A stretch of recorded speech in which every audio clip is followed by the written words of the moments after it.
হঠাৎ করে আমার শুক্রবারে বাসাত সিভিল ড্রেসে পুলিশ হইয়া আইয়া আমারে মাতবার লাগি নিছইন কোতোয়ালি থানাত ফলা পুলিশ ফাঁড়িত বাদে কোতোয়ালি থানাত নিয়ে আমার তারা 26 দিন হুদাও আন্দু আমার বন্দি করে রাখছেন।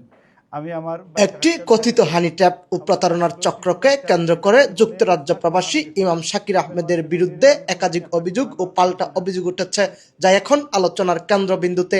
অভিযোগ অনুযায়ী শৈশবের এক বন্ধুর সঙ্গে আর্থিক লেনদেন ও পারিবারিক সম্পর্কের পর তিনি ধাপে ধাপে প্রতারণা, চাপ এবং ব্ল্যাকমেইলের শিকার হন বলে দাবি করছেন। তার ভাষ্যমতে প্রথমে বিভিন্ন পারিবারিক ও চিকিৎসাজনিত অজুহাতে অর্থ সহায়তা চাওয়া হয়। পরবর্তীতে সেই অর্থ ফেরত না দিয়ে উল্টো চাপ সৃষ্টি করা হয়। ইমামের দাবি, বিষয়টি পরবর্তীতে একটি সংঘবদ্ধ হানি ট্র্যাপ ধরনের চক্রের মতো রূপ নেয়, যেখানে প্রলোভন, ব্যক্তিগত সম্পর্ক ও আবেগীয় পরিস্থিতি ব্যবহার করে বিশেষ করে প্রবাসীদের টার্গেট করা হয়।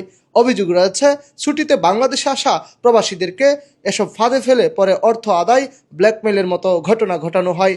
পরবর্তীতে এক নারীর পক্ষ থেকে তার বিরুদ্ধে প্রেমের সম্পর্ক ও প্রতিশ্রুতি ভঙ্গের অভিযোগ তোলা হয়, যা তিনি অস্বীকার করেন। তিনি দাবি করেন, এসব অভিযোগের পক্ষে পর্যাপ্ত প্রমাণ নেই এবং তাকে উদ্দেশ্যমূলকভাবে ফাঁসানো হয়েছে। এটা হইল গিয়ে হানি ট্র্যাপ। আমি নিজে লাস্ট 1 মাস ধরে একবারে মেন্টালি পাগলাখান আসলাম সকলতার দিকে। আমি কোনো জায়গা বাকি রাখছি না, সকলের কাছেও চাইছি হেল্পর লাগি। আলহামদুলিল্লাহ এই দেশ তো কি আমি পর্যায়ক্রমে কইমু যে সকল প্রবাসী ভাইয়ারে আমারে 100-এর মাঝে 100% হেল্প করছেন। বিগত 28 ডেজ কেসের লগে খেলছি, যে কেস খেলছিও কারণে যে জায়গাত গেছি সকল জায়গাত আমি যত প্রোগ্রামে ট্রাই করছি যে তান্ডে কুইকলি ছুটাই আনতাম।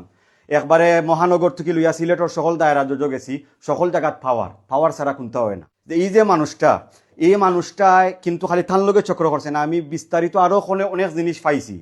এখন এর হইল একটা বিজনেস কিতা, যে কিছু লন্ডনী মানুষ যদি যায় ইঙ্গি দেশও তো এরারে একটা চক্র করিয়া, যেমন তাইন তো এখন নিছেন মানুষ, তাইন তো এটা সম্বন্ধে কোনোদিন আইডিয়া নাই, তাইন দেশও যাইনো না, দেশও না যাওয়া অবস্থায় তো তার লগে এই কারণ হয়েছে।